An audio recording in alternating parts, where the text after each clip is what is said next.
Señoras y señores, bienvenidos a otra edición del Péndulo por Unicanal. Hoy les proponemos 3 temas. El primero, realmente un placer hablar con el presidente de Colombia, Iván Duque.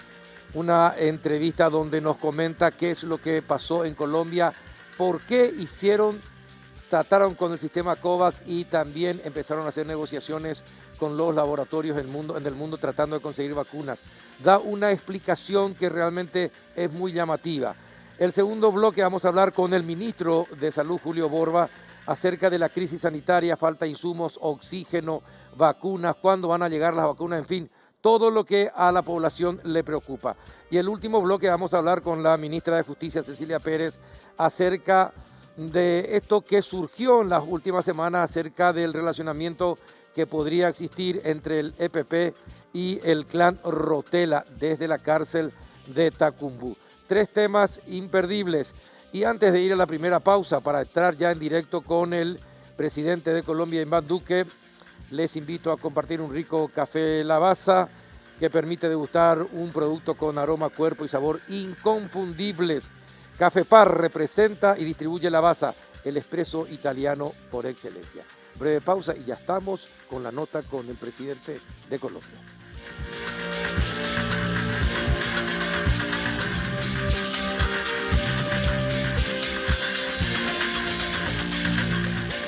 Bien, ya estamos en contacto internacional con el presidente de Colombia, Iván Duque Márquez. ¿Qué tal, presidente? Buenas noches desde Paraguay, ¿cómo está?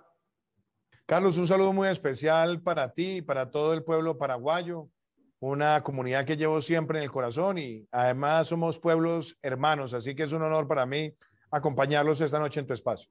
Gracias por estar allí, presidente. Bueno, le estaba leyendo que los primeros 2 años de su gobierno usted tuvo una aceptación cercana al 35%.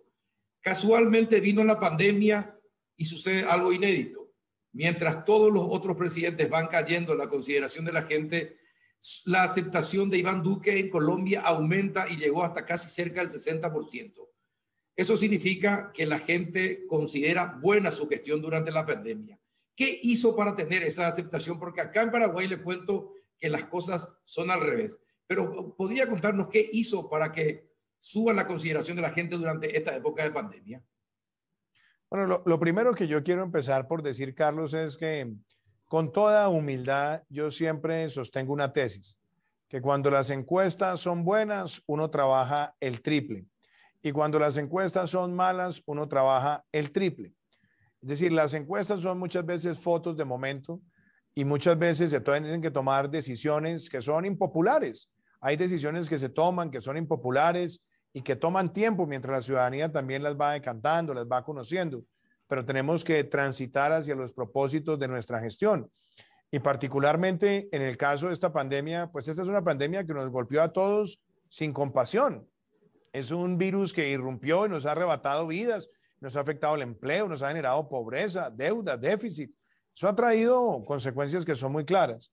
Pero yo creo que lo importante en esto, pues, es siempre hablarle a la ciudadanía con claridad, asumiendo todos los retos y siempre estar pensando en el interés general de la comunidad. Ese ha sido nuestro sentido. Y ante la pregunta también que me haces, Carlos, yo quisiera también decir algo. Yo me admiro también de lo que ha ocurrido en Paraguay y de pronto al interior del país. Yo no sé qué tanto ustedes sean conscientes de lo que voy a decir, pero Paraguay es la economía de la región que menos cayó en el año 2020 atacado por esta pandemia. Segundo, en los indicadores de muertes por millón de habitantes, Paraguay ha sido de los países con mejor desempeño. Y algo también importante, Paraguay arrancó un proceso de reactivación económica. Entonces me parece que valorar eso también es muy importante y yo he visto, y lo digo desde acá a la distancia, una gran capacidad del presidente Abdo de estar enfrentando estos retos. Hoy hay un reto que tenemos todos y es el de tener una vacunación masiva, sabiendo que el mundo hoy está enfrentando el acceso mismo a las vacunas. Tenemos que entre todos ser solidarios y ver cómo nos ayudamos en estos momentos, pero sí me siento en el deber también de decirlo. Creo que Paraguay ha tenido un desempeño que merece ser aplaudido por la comunidad internacional. Sí, es cierto, lo reconocemos también acá. Iniciamos un proceso de encierro inédito y primero antes que muchos otros países de la región. y que hizo que pudiéramos intentar prepararnos para lo que se venía. Lastimosamente, la gestión para la obtención de las vacunas ha ido aplazando al gobierno de Mario Abdo Benítez.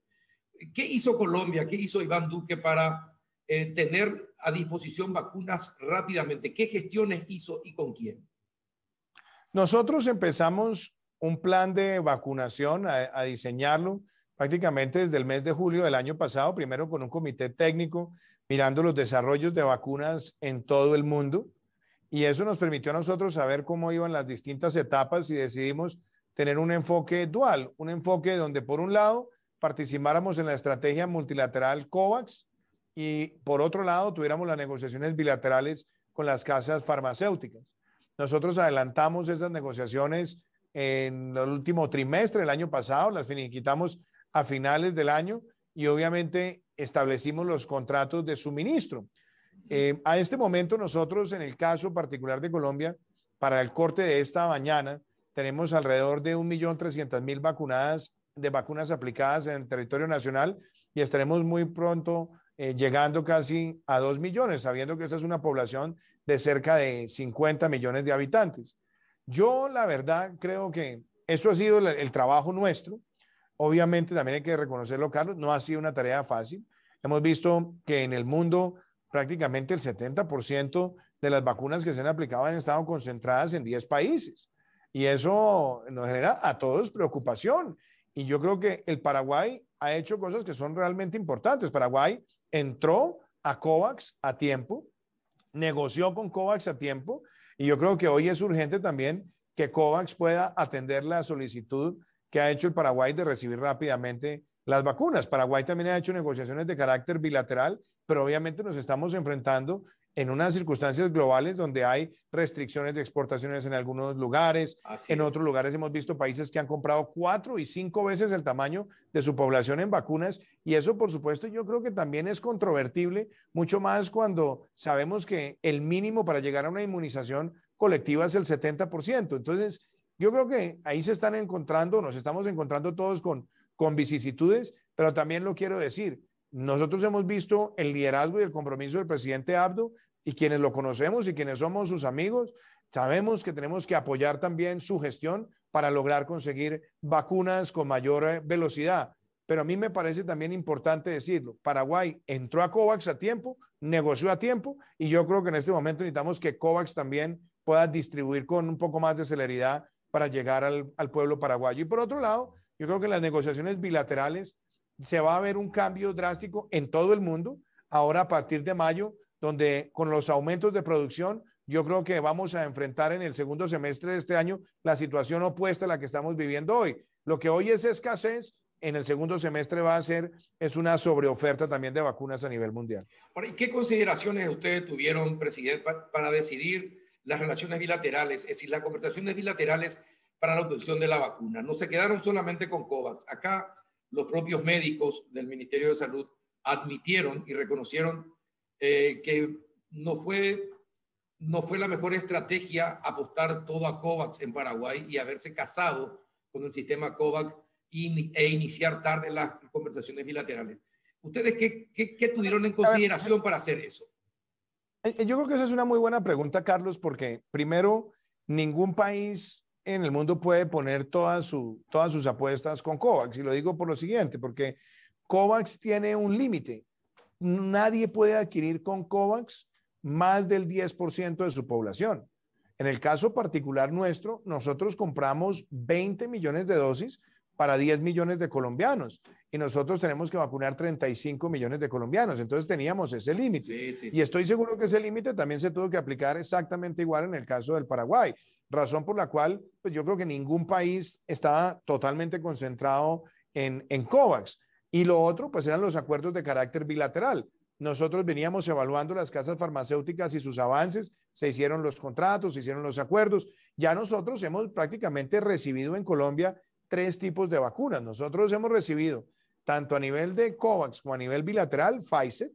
Hemos recibido ya a través de COVAX AstraZeneca, un contingente relativamente pequeño, pero hemos recibido ya un porcentaje importante de vacunas de Sinovac. Sinovac es una casa farmacéutica China y es la misma que también ha venido liderando la aplicación en Chile y en Brasil. Nosotros la estamos haciendo en el caso de Colombia. Diría, hasta ahora es esa combinación, pero nosotros también hemos adquirido con Janssen, hemos adquirido también con Moderna y con eso nosotros prácticamente estamos llegando a la meta que tenemos, que es 35 millones de colombianos vacunados este año, donde además, valga decirlo también, Carlos, eso nos permite llegar al 70% de la población y tener una inmunización colectiva.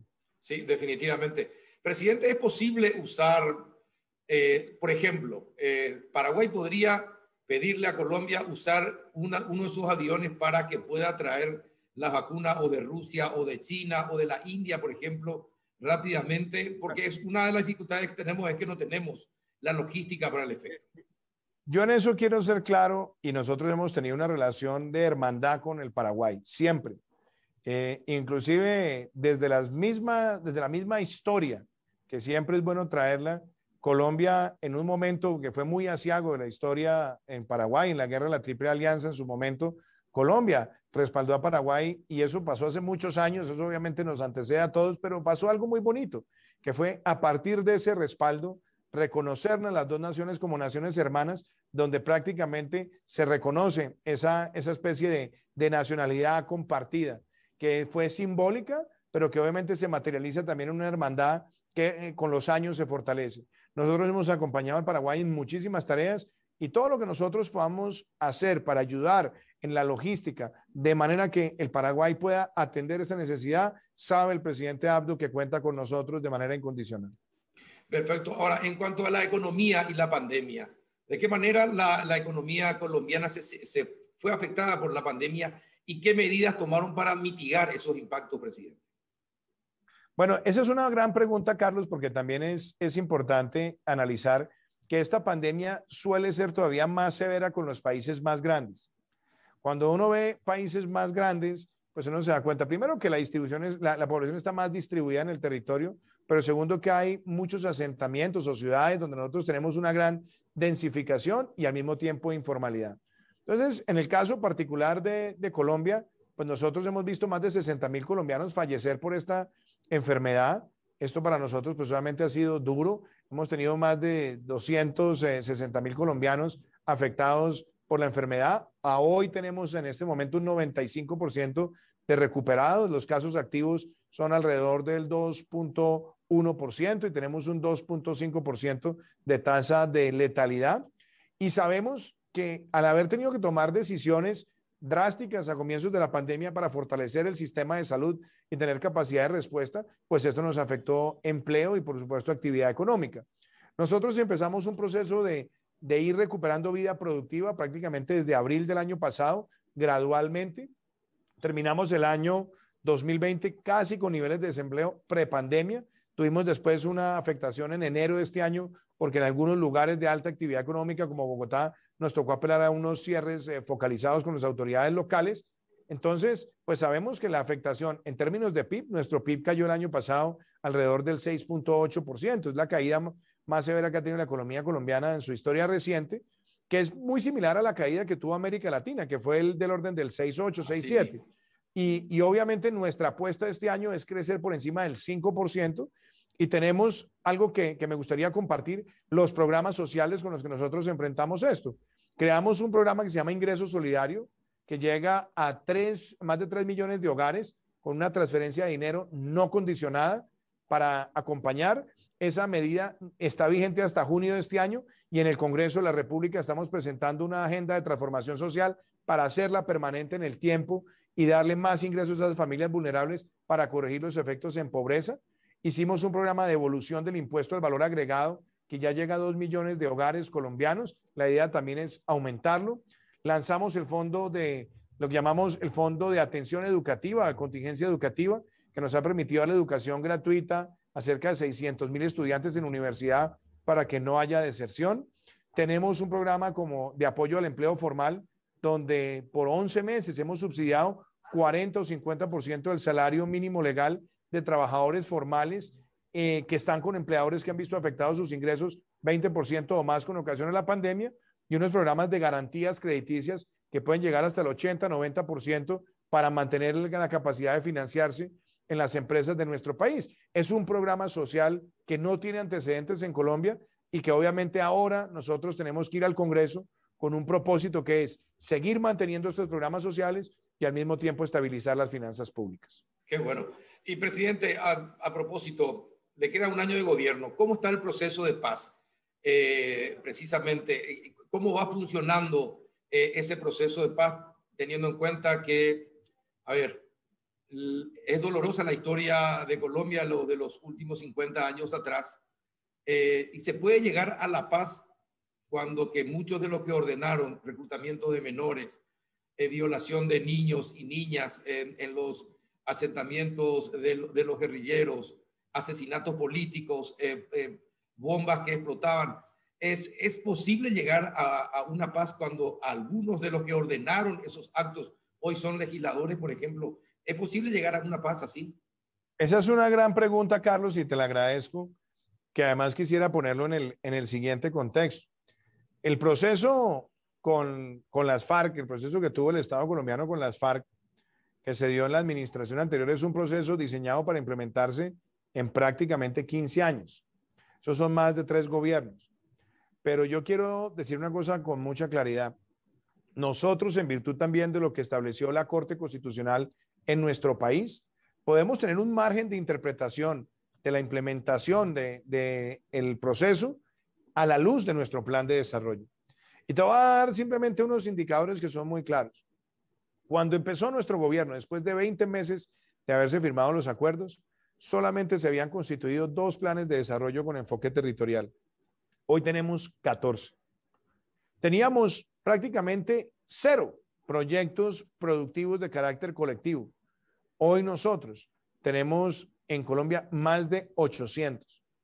Teníamos un número mínimo de proyectos productivos individuales. Hoy hemos prácticamente triplicado ese monto. Tenemos más de 1000 obras que han sido desarrolladas, ejecutadas y concluidas en los municipios donde están los planes de desarrollo con enfoque territorial. Tenemos la mayor titulación de predios que se haya hecho en nuestro país en los últimos 10 años. Y obviamente hemos hecho una agenda de transformación rural integral que incluye agricultura por contrato, provisión de bienes públicos, etcétera. Entonces, hay avances. Pero además, logramos la menor tasa de homicidios en 46 años el año pasado y tenemos la menor tasa de secuestros en más de 40 años, prácticamente desde que existen esos indicadores por segundo año consecutivo. Pero tenemos amenazas. Tenemos la amenaza del narcotráfico, porque estos grupos armados que son o disidencias o que también existían antes, porque lo que se firmó en el gobierno anterior fue un acuerdo con un grupo, pero aquí teníamos otros grupos terroristas en Colombia que se han nutrido del narcotráfico y nosotros los hemos enfrentado y los tenemos que seguir enfrentando sin vacilaciones, porque esos son los que asesinan líderes sociales, los que amenazan a las personas en proceso de reincorporación y los que buscan afectar también a comunidades. Nosotros hemos dado golpes certeros y efectivos, pero también sea esta la ocasión para decirlo porque la oportunidad de tu pregunta. El éxito de esto en el largo plazo también va a estar marcado por lo que tú decías, el componente de justicia. Que haya una justicia proporcional y efectiva, que haya verdad, que haya justicia, que haya reparación y que haya no repetición. Y eso implica que los máximos responsables de los crímenes más abominables de nuestra historia también tengan una sanción que sea representativa, ejemplarizante y que le dé confianza a las familias de las víctimas. De lo contrario, ellos serán revictimizados.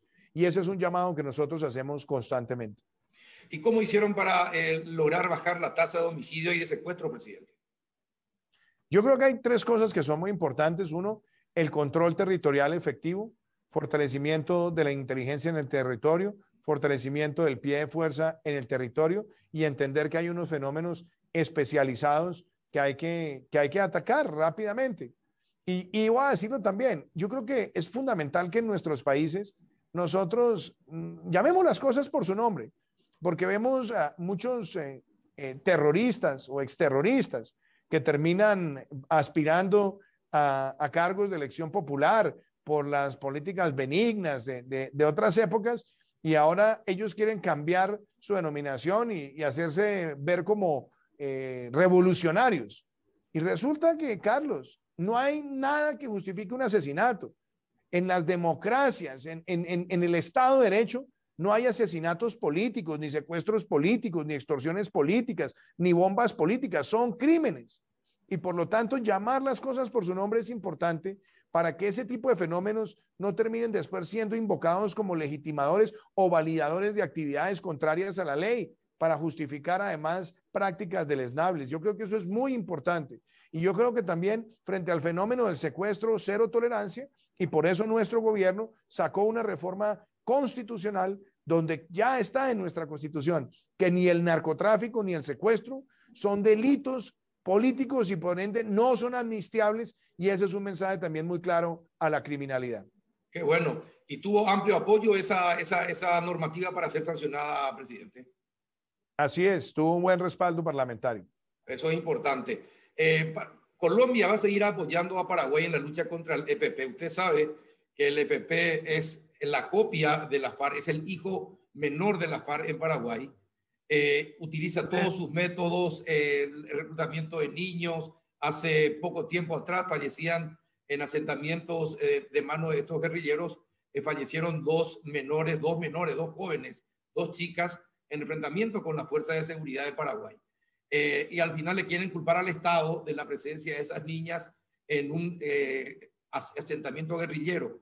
Y usted sabe que la izquierda es muy proclive a una campaña mediática donde generalmente el Estado es el que queda mal parado porque no tiene esa misma mediatización. Entonces, ¿cómo se combate ese tipo de situaciones? Yo creo que la pregunta es muy oportuna, primero para decir que nosotros seguiremos colaborando y cooperando con el Paraguay para enfrentar el terrorismo y el crimen transnacional. Lo hemos hecho siempre y lo seguiremos haciendo. Vemos además la clara determinación del presidente Abdo de enfrentar a estos grupos terroristas, porque además son una amenaza para el Paraguay. Y de nuevo también lo quiero decir, Carlos, esos no son grupos políticos. Y ellos siempre tratan de revestir sus actividades criminales con lenguaje político y con discurso político. Pero en el Estado de Derecho no hay nada que justifique un asesinato con una causa política, o un secuestro, o una violación, o una extorsión, o un ataque terrorista, un ataque de infraestructura. Esos son grupos criminales y por lo tanto tenemos que enfrentarlos. Y nuestra colaboración con el Paraguay será siempre intensa y cercana porque entendemos que ahí hay un fenómeno criminal que es de carácter transnacional. Y sabemos además las atrocidades que ha cometido ese grupo, los secuestros que ha cometido, las abominables conductas que ha tenido también con menores y con muchas personas, de manera que hay que seguir enfrentándolos a ellos. Y también es muy importante poner el mensaje como es. Los que están reclutando a los menores, los que los están involucrando en esas actividades, son los que están cometiendo crímenes de lesa humanidad. Y por lo tanto también hay que denunciar esas conductas. Pero el mensaje de fondo es, estamos al lado también del Paraguay y de todos los países hermanos y amigos enfrentando estos fenómenos del terrorismo transnacional. Bueno, presidente, en contrapartida ustedes tienen algo muy singular. Al lado nomás, al otro lado de la frontera, tienen un país devastado, tienen un país con muchos problemas y tienen un país que está siendo abandonado por sus propios habitantes y yendo muchos a Colombia. ¿Cómo está ese proceso migratorio y el reconocimiento de los venezolanos que están actualmente en Colombia y de qué manera va a enfrentar o puede enfrentar esa campaña que realiza Maduro de buscarle a Colombia como enemigo de tal manera que su pueblo se olvide los padecimientos que tiene internamente? Primero, Colombia lo que ha mostrado es que es un pueblo hermano de Venezuela y de su pueblo que ha sido flagelado y lacerado por una dictadura inmisericordia, por una dictadura oprobiosa, por una satrapía. Y nosotros además, debemos decirlo con mucha claridad, hemos mostrado no solamente fraternidad y sentido humanitario, sino grandeza para apoyar a nuestros hermanos y hermanas venezolanas que han salido huyendo de la peor tragedia de su historia. Ahora bien, nosotros tenemos alrededor de 1.7 millones de migrantes venezolanos y lanzamos un estatuto de protección temporal para que ellos puedan regularizarse, tener su tarjeta del estatuto, tenerla con biometría y que sepamos todo, dónde están, dónde viven, cuáles son sus situaciones de vulnerabilidad para justamente permitirles un acceso a derechos de manera ordenada. Eso es un hecho sin precedentes en la política migratoria de nuestra región latinoamericana y caribeña. Pero además lo hacemos porque entendemos que esa es una situación grave. Hoy es la mayor crisis migratoria del mundo. Y necesitamos también, Carlos, que la comunidad donante movilice recursos. Cuando vemos la movilización de recursos que ha tenido, por ejemplo, la crisis siria, ha sido más de $3.000 por migrante, como lo ha dicho el Instituto Brookings en la ciudad de Washington. Tenemos alrededor de $1.600 en el caso de Sudán, y en el caso particular de esta crisis, que ya hoy es la más grande del mundo, no llegamos a $300 por migrante. De manera que la regularización, con biometría, con ubicación, con todo, nos ayuda también a que le mostremos a la comunidad internacional dónde tienen que llegar sus recursos para producir el mejor efecto, obviamente sumado al gran esfuerzo fiscal que nosotros hemos hecho. Pero también, muy importante decirlo, así como se enfrenta la consecuencia de ver esa crisis, además detonada por un país que cerró el año pasado con 3.000% de inflación y donde el salario mínimo son $10 versus Colombia, donde son más de $300, pues claramente vemos que muchas personas tienen la angustia de multiplicarse por la tasa de cambio para poder comer. La causa de todo este fenómeno es una dictadura que debe llegar a su final y por lo tanto es muy importante que la comunidad internacional siga uniendo esfuerzos de manera coordinada y efectiva para que se pueda realizar en Venezuela elecciones libres y haya un tránsito hacia una recuperación económica y social. ¿Cómo cree usted que los países democráticos tienen que reaccionar ante el avance de grupos políticos de diferentes sectores ideológicos que aprovechan todo el impacto de la pandemia para empezar a hacer ruido y tratar de sacar a gobiernos que han sido elegidos democráticamente mediante manifestaciones y protestas en las calles? ¿Cómo enfrentamos eso, presidente? Yo creo que uno de los riesgos, primero, Carlos, estamos viviendo un mundo polarizado. Desafortunadamente estamos en la era de la polarización. Y eso no es solamente en Paraguay o en Colombia, es en Estados Unidos, es en Europa. El mundo está polarizado y yo creo que también, así como las redes sociales tienen algo positivo de generar interacción de ideas y de propuestas, también están altamente contaminadas, no solamente por bots y por avatars y por personas que quieren manipular y generar noticias falsas y exacerbar odios y cuadrar algoritmos para generar una profundización de criterios sesgados, en fin. Sabemos que eso es así. Yo creo que es muy importante en esto entender que el gran debate en nuestro tiempo es entre demagogos y pedagogos. Y los demagogos siempre están promoviendo pan para hoy, pero están incubando hambre para mañana.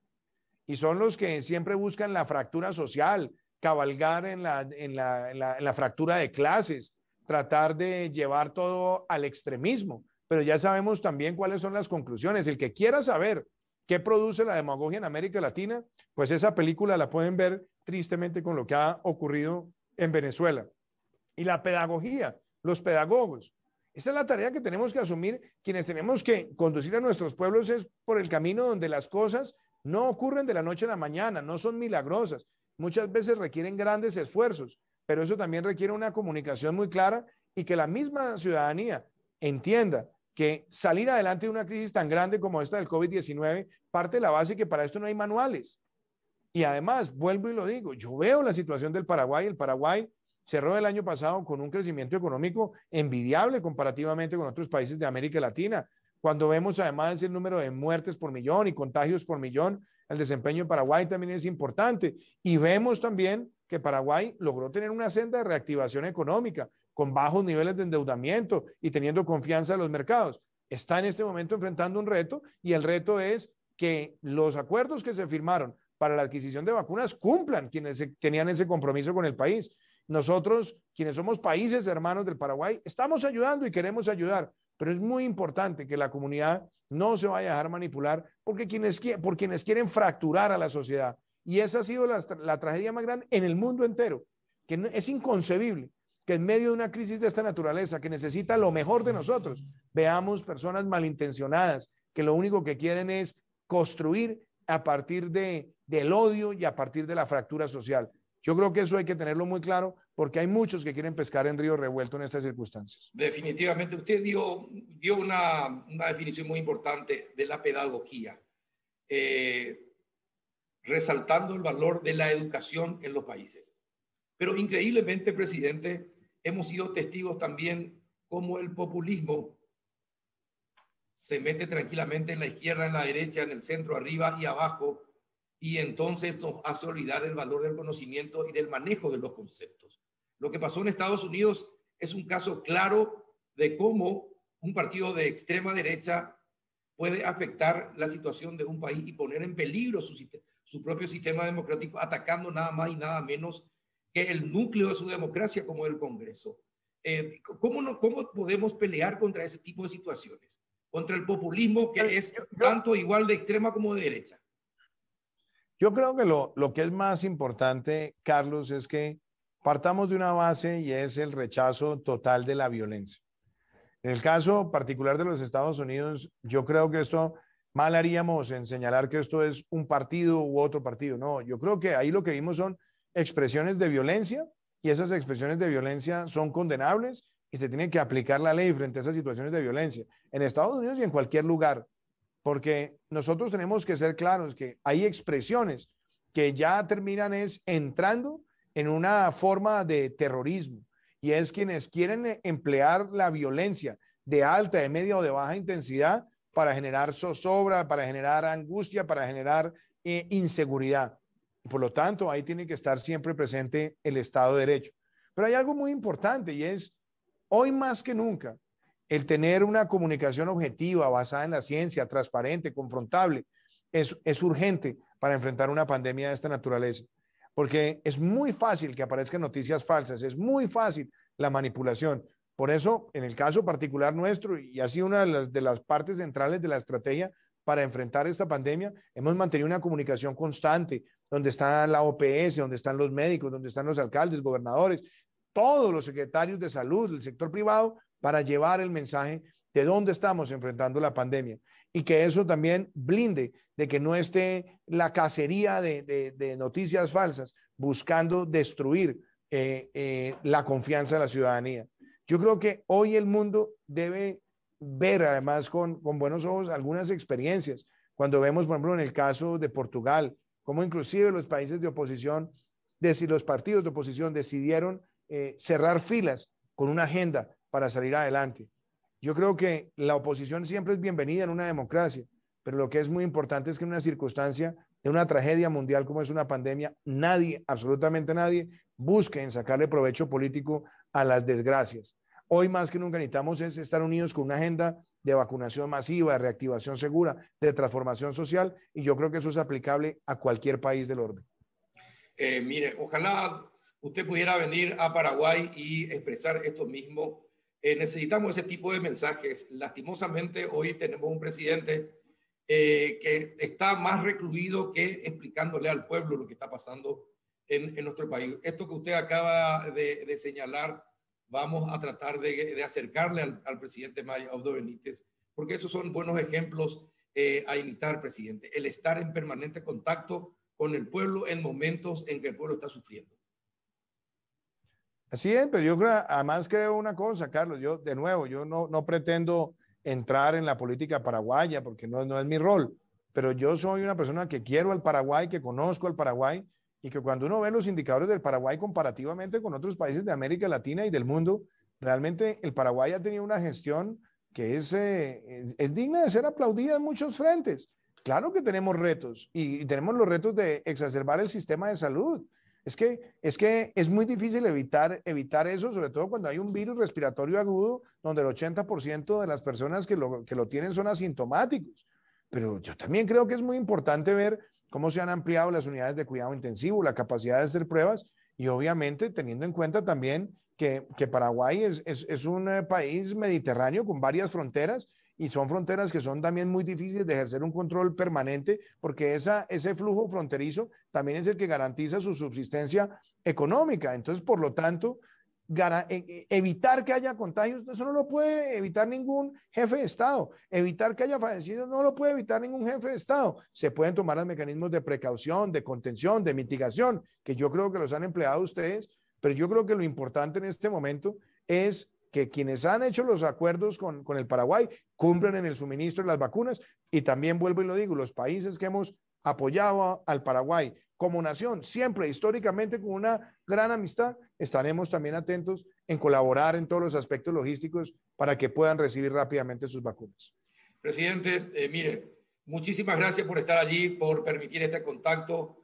Espero que este sea el inicio de muchos otros contactos con Iván Duque ya como presidente o posteriormente si es que nos sigue porque eso es muy importante, su experiencia y lo que usted está diciendo acerca de la posibilidad de trabajar de manera conjunta, Paraguay y Colombia, para obtener juntos la vacuna es muy importante. Así que esto le vamos a transmitir a todos y estoy seguro de que desde el gobierno estarán escuchando atentamente lo que está señalando.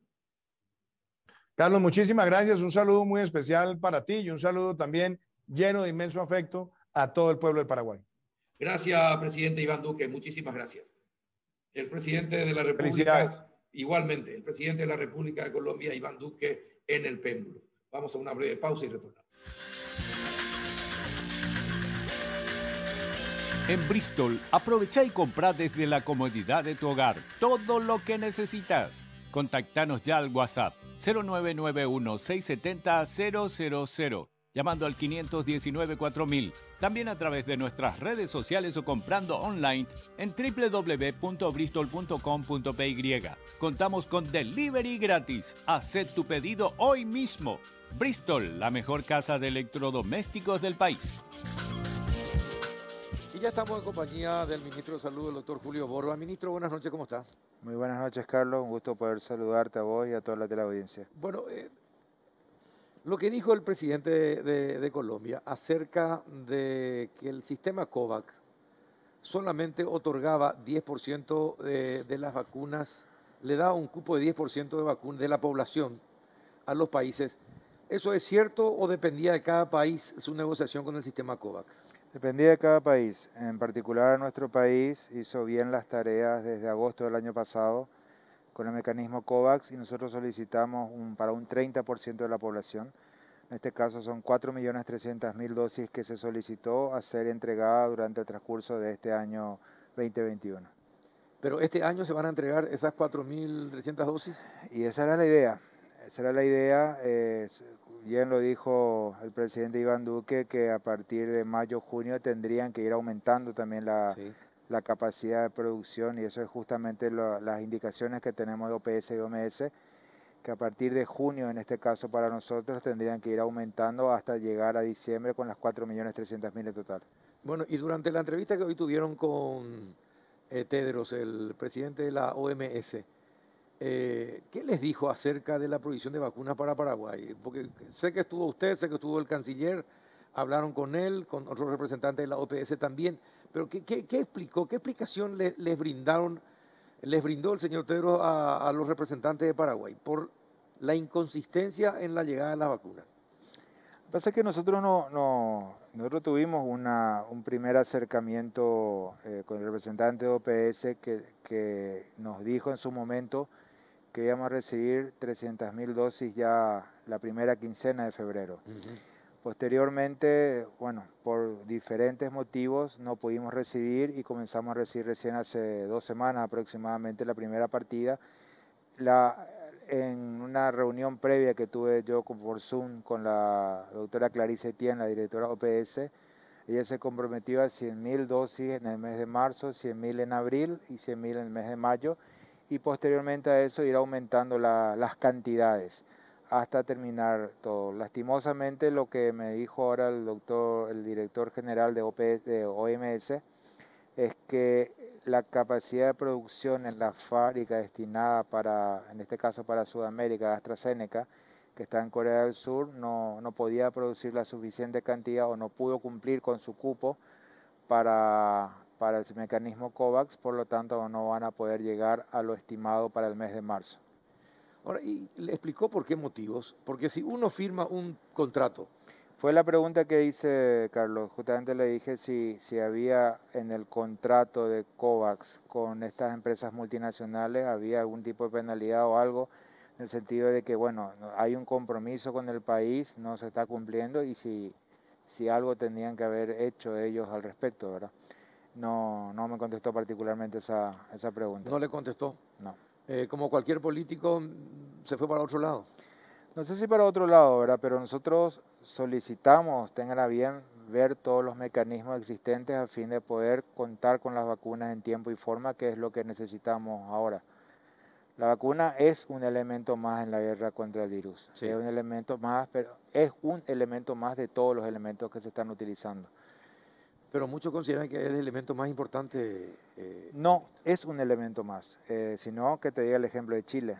Chile tiene un porcentaje un poco más del 30% hoy vacunado, siguen con altas tasas de contagiosidad, están encerrados, Santiago está plenamente cerrado, siguen con niveles altos de pacientes que están en terapia intensiva e internados. Lo que pasa es que lo que yo creo es que la gente al fin y al cabo se vacuna y cree que bueno, esto ya terminó, ya soy libre y terminó el problema. Ahora, pero la inmunidad del rebaño se adquiere con el 70% o 70-80% de 60 al vacunados, ¿no? 70% Y aproximadamente. ese es el objetivo, para eso necesitan las vacunas, ministro. Categóricamente, categóricamente. Y en eso estamos peleando con todos los mecanismos, tanto en COVAX como los mecanismos bilaterales ya con las diferentes multinacionales. Estamos negociando a fin de poder obtener las vacunas lo antes posible. Hay una realidad, hay una guerra prácticamente entre todos los países por obtener la vacuna. Al principio, hace un mes atrás, 11 países acaparaban el 80% de todas las vacunas, de toda la producción de vacunas. Ahora, usted recién, es decir, hace poco asumió como ministro, pero en retrospectiva fue integrante también del gabinete de Mazzoleni. Pero en retrospectiva, ministro, si sabíamos que solamente el 30% de la población se iba a vacunarse mediante el sistema COVAX, ¿por qué se tardó tanto desde el ministerio para comenzar las conversaciones bilaterales para tratar de adquirir vacunas de otros organismos? No, se iniciaron las conversaciones, inclusive con el Fondo Ruso de Inversión, que fue la primera conversación que se inició.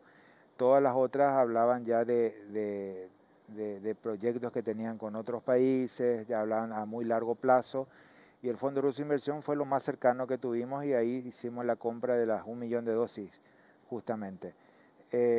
También teníamos un problema con nuestra ley nacional de vacunas que solo nos permitía comprar a través del Fondo Rotatorio de las Naciones Unidas. Esa ley se cambió en diciembre del año pasado a fin de que se pueda ver la factibilidad de hacer otro tipo de negociación. Diciembre. Con mecanismos. Otros países ya en octubre ya se estaban vacunando mediante los acuerdos bilaterales. No, en octubre no. Sí, ya comenzaron a vacunarse algunos países. Ya cerraron acuerdos. Entonces, cuestiones de días, 15 días, 20 días, es la diferencia entre la vida y la muerte para mucha gente, ministro. Sí, puede ser, pero vuelvo a repetirte, la vacuna es un elemento más. Sí. Es un elemento más, es un elemento importante, nadie lo discute, pero eso no significa que tengamos que bajar la guardia y dejar de cuidarnos. No, totalmente, totalmente. Pero, por ejemplo, si hubiésemos comenzado una vacunación 2 meses antes, pero sistemática y con mucha cantidad, que es la única manera en que esto tenga efecto rápidamente, ¿cuántos médicos hubiesen salvado? Que acaban de fallecer en los últimos 15 días, por ejemplo. ¿O cuántas personas de las que fallecieron pudieron haber sido más leves sus infecciones por el COVID-19? Ese es el tema, ministro, que mientras no tengamos la vacuna, por A o B motivos, que no hayamos sido diligentes en comenzar rápidamente las negociaciones, que no hayamos enviado al canciller a recorrer el mundo para tratar de conseguir vacunas, es algo de lo que sí tenemos que sentir culpa. Y pudo haber sido un error, Carlos, pero yo insisto en que se iniciaron los trabajos, se está insistiendo mucho, Cancillería está ayudando muchísimo a través de todos nuestros embajadores en los diferentes países, pero es una cuestión muy complicada. Nosotros tenemos cientos de ofertas, Carlos, cientos de ofertas que muchas son muy poco serias, Sí. Muy poco serias. Creo que te había contado hace un tiempo que tenía la oferta incluso de una inmobiliaria que me quería ofertar 5 millones de vacunas y la mayoría te dice pagame el 50 al 70% claro, y te traigo a 15 días. ¿Qué garantía tenés? Entonces tenemos que evaluar cada una de ellas. Estamos haciendo, yo creo que en poco tiempo vamos a tener buenas noticias, Carlos. Tenemos lo de la Moderna, que estamos terminando los trámites, tenemos lo de AstraZeneca, que también estamos esperando ya la confirmación. Bueno, Covaxin, que estamos esperando confirmación si se aprueba o no para poder utilizarla. Y ahora tenemos también inicios de acuerdo también con Pfizer, probablemente. Ahora, por ejemplo, la Covaxin, ¿cuánto tiempo puede estar en cuarentena? No, eso tiene un plazo de vencimiento. Sí, por eso. ¿Cuánto es? El vencimiento de Creo que estas son 3 dosis, meses. el vencimiento de estas dosis que llegaron en cooperación de la India es hasta junio del 2021. 3 meses. 3 meses. 3 meses. Si no hay ninguna confirmación de parte de México o de Brasil respecto de la calidad de la vacuna, se pierden estas vacunas. Si no hay una autorización de una autoridad regulatoria de vacunas renombrada en América, no se van a usar las vacunas. Ministro, por otro lado, hay mucha gente que siente temor de que no se respete la cadena de frío de las vacunas. Si no se respeta la cadena de frío, es como que uno le estuviera inyectando placebo a la gente. No. ¿Eso usted asegura que no va a ocurrir eso? No, no va a ocurrir porque nos preparamos ya desde el mes de julio, agosto del año pasado en todo lo que es la logística de la vacuna. Nosotros tenemos 64 vacunatorios preparados en principio, más otros lugares más que estamos planteando eventualmente si tenemos una buena cantidad de vacunas para hacer la vacunación lo más rápido, pero responsablemente. ¿Por qué responsablemente? Esto no es como las otras vacunas. La influenza, por ejemplo, que te aplicás y te podías ir a tu casa tranquilo. Estas son vacunas que necesitan por lo menos tener al paciente en 15 a 30 minutos de observación, por ahí si presenta algún tipo de reacción adversa a la misma. Por lo tanto, eso hace enlentecer un poco más el proceso. Por eso digo responsablemente. Entonces, estamos preparando la logística, nos preparamos para eso, había una serie de requisitos que en su momento COVAX nos dio para poder cumplimos absolutamente todo, fuimos felicitados por la OPS en su momento, pero bueno, estamos esperando ahora la vacuna para poder llevar a cabo eso. Bueno, ¿va a costar? Va a costar. ¿Va a ser complicado?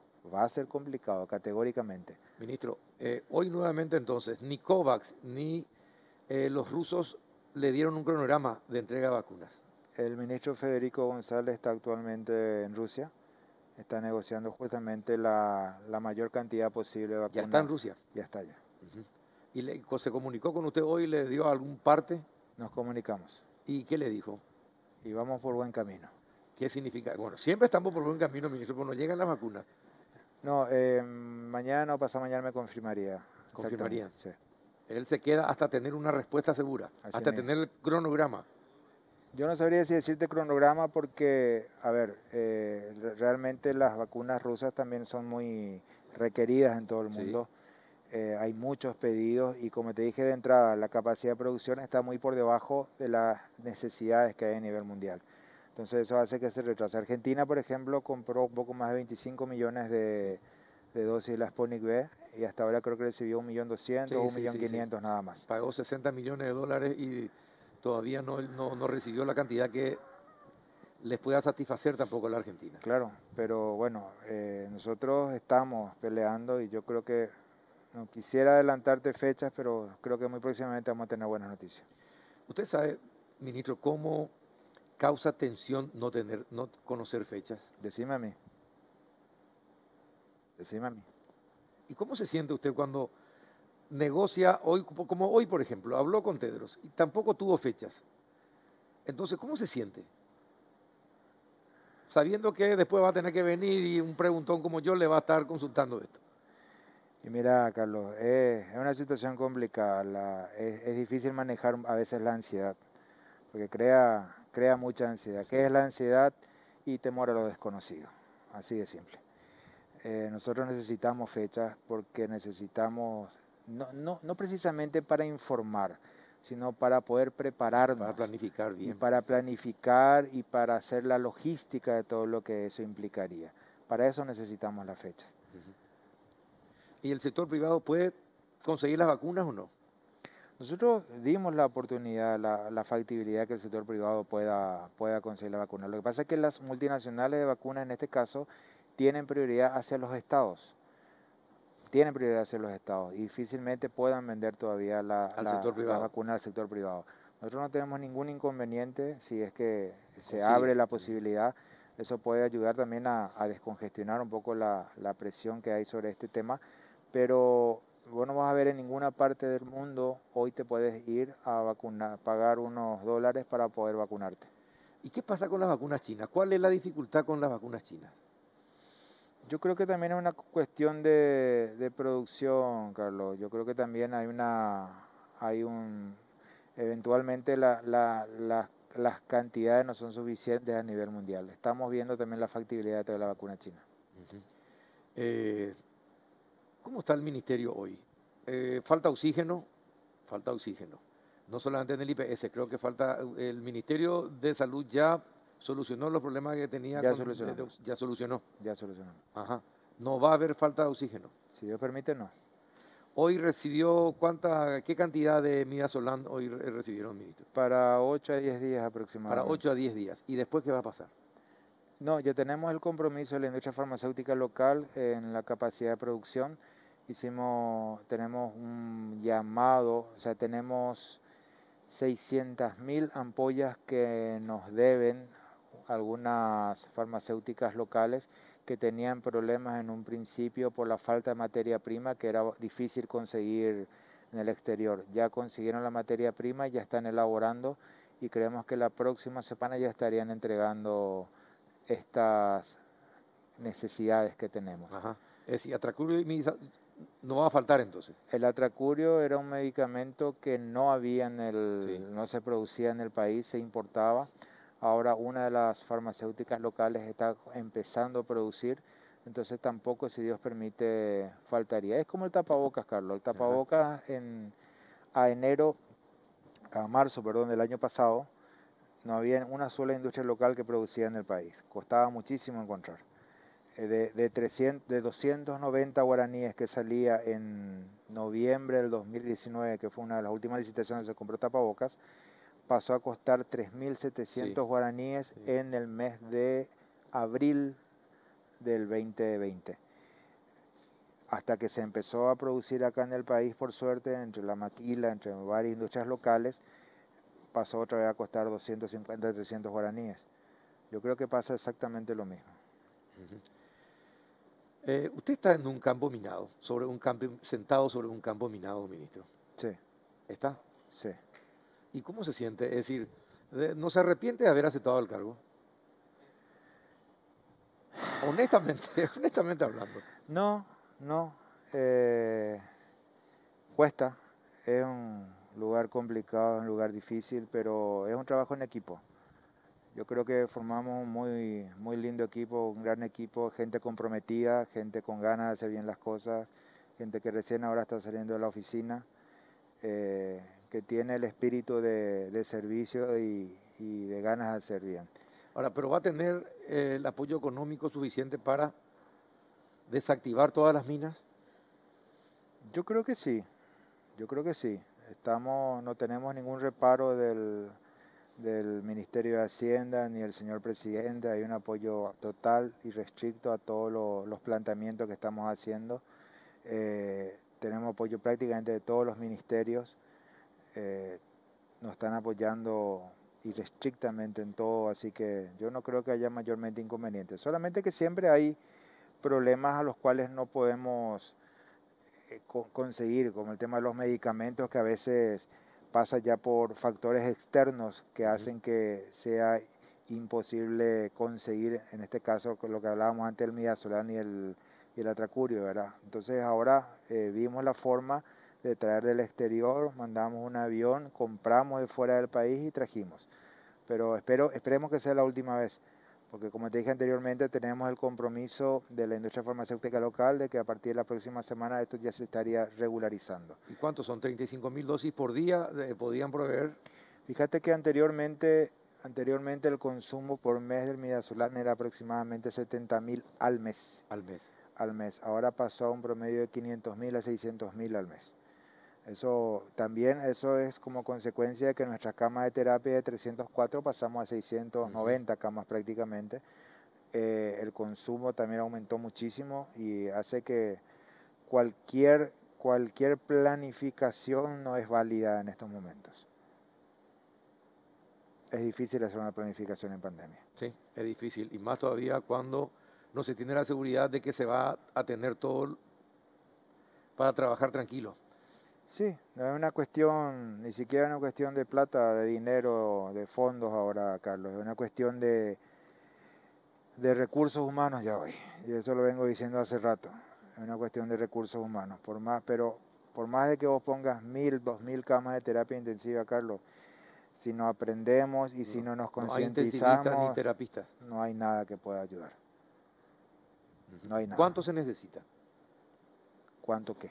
¿Cuántos terapistas se necesitan hoy? ¿Cuánto de recursos humanos se necesita hoy, por ejemplo? Y de acá haciendo la proyección, teniendo en cuenta los cálculos que hacen ustedes de cómo va evolucionando este virus y la infección.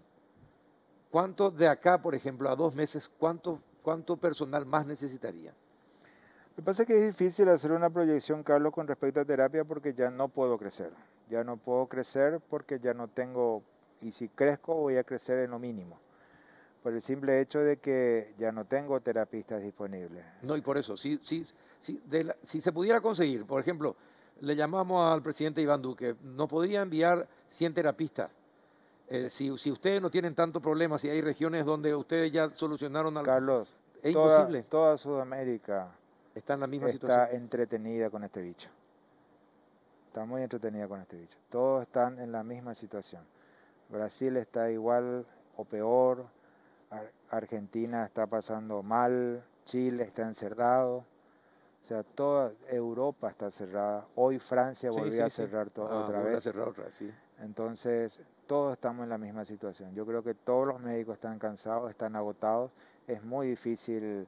Un periodista me preguntaba el otro día justamente eso. ¿Por qué no traemos terapistas del exterior? Y ellos están trabajando en sus diferentes países. No es fácil, no es una cuestión, acá no es una cuestión de soplar y hacer botella, Carlos.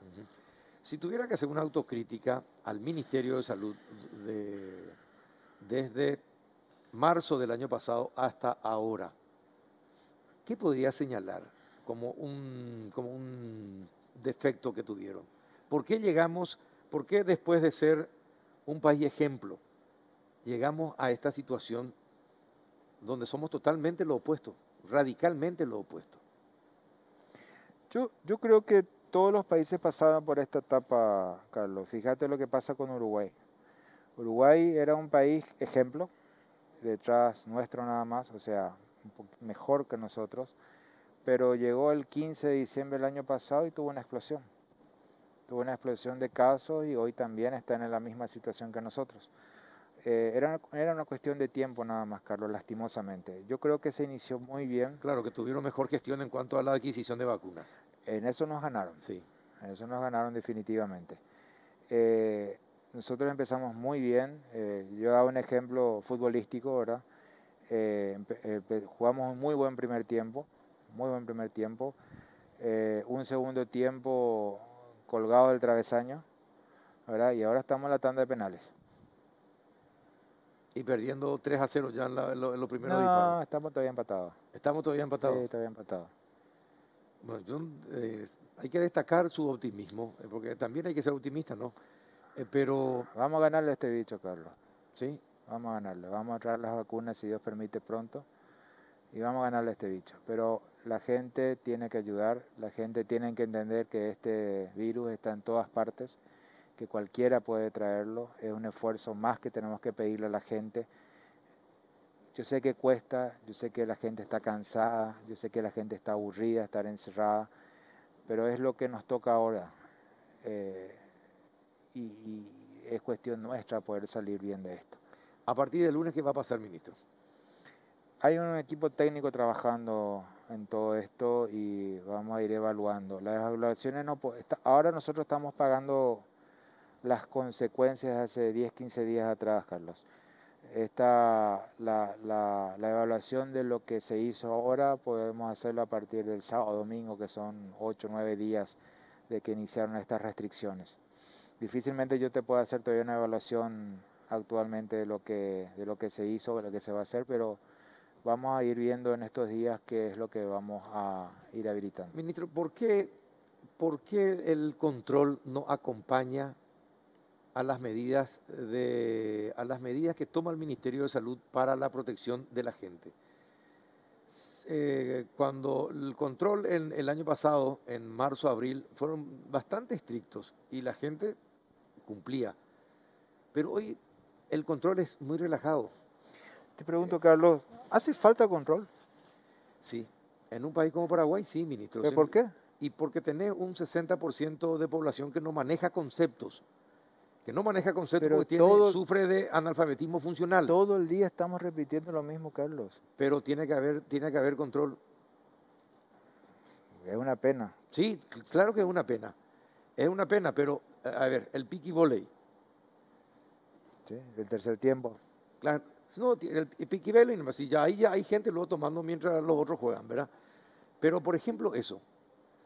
Y se sabe dónde se hace, dónde se desarrollan. Lastimosamente, la policía que debe colaborar, la policía también ayuda a que se hagan las fiestas a escondidas. Y hay una patrullera en una esquina que es la que cobra por permitir que se hagan esas fiestas a escondidas y no se van e intervienen. A eso yo le digo la falta de control. Cuando es desde el propio gobierno, de las propias instituciones del gobierno, existen estos relajos también. Porque así como hay gente irresponsable dentro de la sociedad, también hay responsables dentro de la institución del Estado, ministro. Sí, Carlos, pero yo sigo insistiendo. Está bien, puede ser un factor importante el control. Yo creo que tenemos que incentivar un poco más la concientización de la gente y hacerle entender definitivamente que todos, absolutamente todos, estamos en el bolillero, ya que cualquiera le puede tocar en cualquier momento. Sí, eso es cierto. Entonces, y que podemos perder, nos puede tocar a mí, le puede tocar a tu familia, a tu abuelo, a tu abuela, y no queremos que pase nada malo. Por lo menos por el respeto de esas 4.000 familias que hoy están enlutadas, que tienen un miembro menos de la familia con ellos, por lo menos en respeto a esa gente, en respeto a mis colegas, a mis compañeros de trabajo, a las licenciadas que están todo el día trabajando 24 horas del día, 7 días de la semana, vestidas con trajes espaciales, por llamarlo de alguna forma, ¿verdad? Que no pueden tener contacto con otra gente, por lo menos por respeto a ellos que no pueden quedarse en su casa. Yo les pido que hagan el esfuerzo de quedarse en casa por ahora. Ahora, ministro, ¿qué hicimos mal de los 15 días anteriores? ¿Y cuáles serían, según su criterio personal, los focos de contagio más importantes? Mira, el sector formal siempre se comportó muy bien, Carlos. Yo debo reconocer y respetar, antes cuando podía todavía salir a cenar o ir a un shopping, que está muy bien estructurado todo, muy bien estructurado, los lavatorios, los lugares por donde tiene que caminar, el distanciamiento para sentarse a comer, súper bien estructurado. Eso implicó, por supuesto, un factor económico importante que tuvieron que invertir esta gente para poder llevar a cabo todo eso. Entonces eso se respeta. Y yo creo que eso hay que reconocer en la gente, en los empresarios que invirtieron en eso. El problema está en el sector informal, en lo que vos acabas de decir, en el piquiboli, en las reuniones, en los asados con los muchachos, vamos a juntarnos entre 30 los perros, vamos a juntarnos a comer asado. Ahí está el problema. Yo también debo reconocer, Carlos, que mirando un poquito la calle ahora, no hay mucho... Parece que no hay restricciones. Parece que no hay restricciones. Sí. Hoy pasaba por el Mercado 4, mucha gente, y preocupa. La verdad que a mí me preocupa mucho. Me preocupa mucho porque hoy el sistema de salud está muy complicado. Está en el límite. Está en el límite máximo. Estamos en el límite máximo. A pesar del crecimiento importante que se tuvo, está en el límite máximo. Dígame, ¿usted recibió alguna notificación del Poder Judicial, algún amparo recibió el Ministerio de Salud para tener gente en las terapias en estos días? Nosotros solemos recibir notificación. ¿Y qué hacen así cuando está colapsado y no hay lugar? ¿Qué le dicen al juez? Eso. Que es imposible, que es algo de cumplimiento imposible. Eso maneja asesoría jurídica, Carlos. Las últimas notificaciones que recibimos fueron, las que yo vi por lo menos, fueron antes de que yo asumiera y se dio respuesta. Ajá. Se dio respuesta. Actualmente no tenemos lugar en terapia intensiva. Es decir, que por más que venga un amparo, no va a haber lugar. Dependemos prácticamente de las altas de los pacientes y inmediatamente se ocupan. Y daba el ejemplo de lo que pasó mañana va a ser 7 días que habilitamos la terapia intensiva, un nuevo bloque del Hospital Nacional, 16 camas de terapia intensiva, 16 intermedias y 16 camas comunes. Eso inauguramos a las 4 de la tarde, 5 de la tarde, la noche estaba todo ocupado, absolutamente todo ocupado. Esa es la realidad. Bueno, ministro, un minuto para un mensaje que le quiera dar a la gente que le está observando en este momento. Que hagamos un esfuerzo, Carlos, que hagamos un esfuerzo y que entendamos que este virus está en todos lados, que le puede tocar a cualquiera, que mis colegas están cansados, que las licenciadas están cansadas, que todo el personal de Blanco está cansado, está agotado. Venimos prácticamente 1 año sin parar, que necesitamos de todos. Esta es una lucha de todos, esta es una guerra en la cual tenemos un enemigo en común, que tenemos que estar unidos ahora y pelear contra ese enemigo en común. Si peleamos solos es imposible. Tenemos que meternos en la cabeza de que es una guerra. Es una guerra. Muy bien. En base, entonces, teniendo en cuenta eso, hay que actuar como si estuviésemos en un campo de batalla, en una guerra. Tiempos de crisis, medidas de crisis, Carlos. Bien, ministro, te agradezco que hayas venido. Sé que estás muy cansado y que hayas cumplido con nosotros es muy importante. Y decirle al presidente que esto que vos haces, él se anime a hacer también. Necesitamos que el presidente hable. Carlos, yo te digo que el presidente está extremadamente comprometido, muy preocupado. Hablamos todos los días, nos reunimos prácticamente todos los días. Está muy preocupado, está haciendo todos los intentos posibles desde donde él está, con los contactos que él tiene, a fin de poder obtener vacunas, obtener medicamentos. Nos ayudó muchísimo con el tema de los medicamentos que trajimos ahora de Argentina. No, él está más que preocupado por la situación, Carlos, sí, te puedo asegurar. Bueno, y que eso le cuente a la gente, eso nomás, que eso le cuente a la gente va a ser importante. Él es el líder y es el presidente. Pero trabaja en equipo, Carlos. Y ya sé, ministro, pero yo soy parte de su equipo. Decirle nomás, Carlos Peralta, un hincha ahí me dijo eso que te dije y te transmito, decirle, por favor. Necesitamos que el presidente hable con la gente. Te estará viendo. Ojalá sea así. Gracias por venir, ministro. No, por favor, cuando guste. A la vuelta de la pausa con la doctora Cecilia Pérez, ministra de Justicia.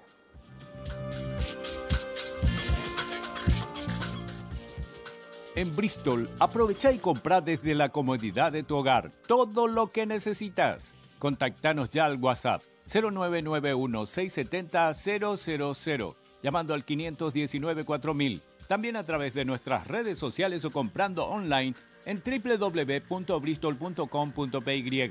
Contamos con delivery gratis. Haz tu pedido hoy mismo. Bristol, la mejor casa de electrodomésticos del país. Y ya saludamos a la ministra de Justicia, Cecilia Pérez. Buenas noches, ministra, ¿cómo anda? Buenas noches, Carlos. Buenas noches a toda la teleaudiencia. Bueno, gracias por estar ahí, ministra. Díganos, ¿qué pasó? ¿Cómo están las investigaciones de lo que pasó con Carmen Villalba, las cartas en donde se hablaba de que hay que echar a este gobierno, entre otras cosas, y ese posible relacionamiento con el clan Rotela en Tacumbú? ¿Cómo están las investigaciones sobre el tema? Bueno, yo inicialmente quiero hacer una aclaración puntual relacionada a ese tema, Carlos. Es ahora una información de inteligencia. Nosotros ya veníamos trabajando con anterioridad con los demás organismos de seguridad. Tenemos un esquema de trabajo diario con la policía, con la Senat y con la Fiscalía en todos los temas que están vinculados al sistema penitenciario. Nosotros tuvimos una alerta inicialmente sobre una suerte de riesgo de motín de parte del clan Rotela, paralelamente en el marco de las manifestaciones. Eso es real, fue una información de inteligencia cruzada, limpia, confirmada, que no tuvo en su momento su efecto. Sí nos llamó la atención y hicimos la alerta correspondiente, y en ese contexto es que posteriormente surgen estas cartas que recibe Carmen Villalba en el Buen Pastor. Ahora, ¿por qué nosotros hacemos un análisis con una variante, ¿verdad? Por un lado, una hipótesis que pueden ser dos cuestiones separadas, o la otra hipótesis que podrían tener vinculación es que en el pabellón de Rotela estaban 2 miembros del EPP condenados por hechos, y personas que hoy ya están condenadas y que eran miembros efectivos del grupo, y que en el contexto de la información de inteligencia original de la investigación del túnel, sabíamos que había otros implicados en el esquema. Hoy podemos confirmar, Carlos, que nuestro cálculo de acuerdo a las variantes que tiene el túnel, porque el túnel tiene 3 bifurcaciones y va a haber una fuga masiva entre 300 y 400 personas privadas de libertad de Tacumú, entre ellos miembros del clan Rotela, Orlando Efraín Benítez y miembros de otros pabellones, hacia donde también se dirige el túnel, ¿verdad? Entonces, ¿habría una fecha para eso, ministra? ¿Cuándo se pensaba que iban a terminar los túneles? Y mira, no te podría decir cuándo se iban a terminar, pero sí te puedo decir aproximadamente hacía cuánto tiempo que venían cavando, teniendo en cuenta los datos técnicos, porque algunas fallas en las paredes de la infraestructura del templo apareció de la noche a la mañana, hacia aproximadamente entre 2 a 3 meses, una ruptura, una fisura en la pared, ¿verdad? Que se vincula al tiempo del movimiento subterráneo. Entonces, el túnel no llega a salir propiamente de la pared del templo, pero sí estaba enfocado hacia ir hacia la calle México. Seguramente sí seguían trabajando a la noche, porque la información es que lo hacían a la noche, iban a poder llegar de alguna manera a destino. Ahora no sabría decir en cuánto tiempo, pero sí que frustramos el evento con el traslado de Orlando Efraín Benítez, que según nuestra información era el que dirigía propiamente la excavación. O sea, él era el que marcaba las pautas del avance de la obra, por decirlo de alguna manera. Ahora, eso puede estar vinculado o no, es una hipótesis en la investigación. La otra hipótesis es que esté o no vinculado a lo que sucede paralelamente con las visitas que recibe Carmen Villalba y las cartas estas en las cuales se hablaba de echar al gobierno. Ahora, ¿podría haber una conexión con las manifestaciones también? Es decir, preparar manifestaciones, distraer a la policía en esas manifestaciones, de tal manera que ellos pudieran ganar las calles. Entre 300 y 400 es mucha gente que se preparaba para huir de Tacumbú, ministra. Es decir, esto de las manifestaciones, ¿podría formar parte de todo ese esquema? Nosotros creemos que con los elementos que hoy tenemos con relación a la fuga propiamente, ellos iban a hacer de alguna manera ese motín para distraer la fuga en sí, ¿verdad? Ahora, la alerta que es posterior a la frustración del plan, que viene un pedido o un planteamiento de amotinarse durante las manifestaciones, categóricamente nosotros creemos que las manifestaciones eran genuinas y que estaban efectivamente con reclamos justos reconocidos por el propio presidente de la República. Sí.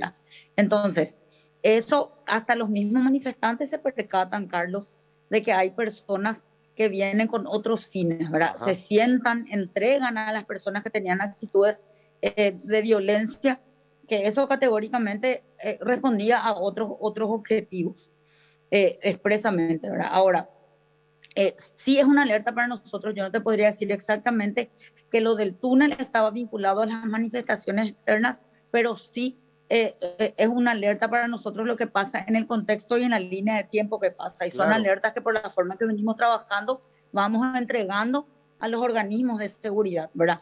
Y hacemos el intercambio de la información que tenemos, y los encargados de las investigaciones de lo que sucede fuera del muro del penal siempre son los organismos investigativos propios, la Fiscalía, Policía, con la información que nosotros le vamos pasando. Ahora, lo que sucede sí dentro del penal es parte de una investigación también, nuestra investigación interna, que es coordinada, si bien son independientes, es coordinada con los otros organismos, porque nosotros cuidamos de que las medidas que nosotros tomamos no obstruyan o no interfieran en la investigación propia de la Fiscalía y la Policía en las causas penales abiertas. Es muy importante lo que está señalando. Ahora, pero está comprobado que los dos integrantes del grupo que había secuestrado a Cecilia Cubas y la habían asesinado, sí forman parte hoy del clan Rotella y están en el pabellón del clan Rotella. Eso está confirmadísimo. Eso está confirmado y que dudamos nosotros de que sí se podía concretar propiamente la fuga. Ellos, ¿por qué motivo se quedarían ellos y no se fugarían, verdad? Porque se fugarían todos los otros y ellos no, ¿verdad? Sí, efectivamente. Ahora, ¿cuánto hay ministra, de apoyo desde el propio penal, desde los guardiacárceles, para toda esta fuga que se estaba preparando? Bueno, nosotros hoy, Carlos, nuestra medición nos señala que el túnel tiene 50 metros. Tiene una envergadura demasiado importante. Ustedes ahí están viendo en las imágenes las características del túnel. Tienen un soporte, un sustento de madera para que no se derrumbe. Tienen conexiones eléctricas, ventiladores. Eso es demasiado difícil realizar sin que nadie vea, ¿verdad? Sí. Entonces, la investigación todavía sigue abierta, hay algunas cosas que no puedo revelar, pero sí creemos que hay implicancia importante de funcionarios. Sí, porque estos no pudieron no haber escuchado o visto algo. Si es una obra de ingeniería la que se estaba realizando bajo tierra, ministra. Asimismo, la cantidad de arena que tuvieron que haber quitado para avanzar 50 metros es demasiado importante. Si eso se tiró fuera del penal, no pudo haber pasado desapercibido porque es una cantidad de arena demasiado importante. Ahora, ¿están durmiendo con el enemigo entonces? Sí, siempre. Sí, y sí, lastimosamente sí, ¿verdad? Es lo que está pasando. Pero, ministra, ¿y cuándo se va a cerrar Tacumbú, por ejemplo? ¿Y cuándo van a habilitarse las cárceles que se están construyendo? Bueno, nuestro proyecto, Carlos, es hacerlo en diciembre, la inauguración ya con la propia infraestructura y equipamientos tecnológicos, porque la construcción está proyectada para culminar la construcción propiamente en agosto. A partir de ahí nosotros trabajamos en dotar de infraestructura, de equipamientos y tecnología, que es lo que es más delicado, que requiere que la construcción propiamente sea terminada como para poder entrar a instalar los aparatos, ¿verdad? Más bien es por eso por una cuestión de garantía de quien venda el aparato, que no puede hacer la instalación mientras haya construcción, porque eso se descompone con el polvo, con el movimiento, etcétera. Entonces se espera que eso se termine para poder entrar a trabajar, y la proyección es poder comenzar la migración de los internos en el mes de enero del próximo año.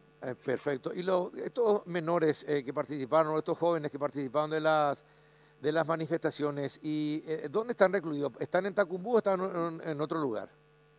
Nosotros tenemos un protocolo previo porque también tenemos el problema de la pandemia. Ellos son personas que estaban por la calle.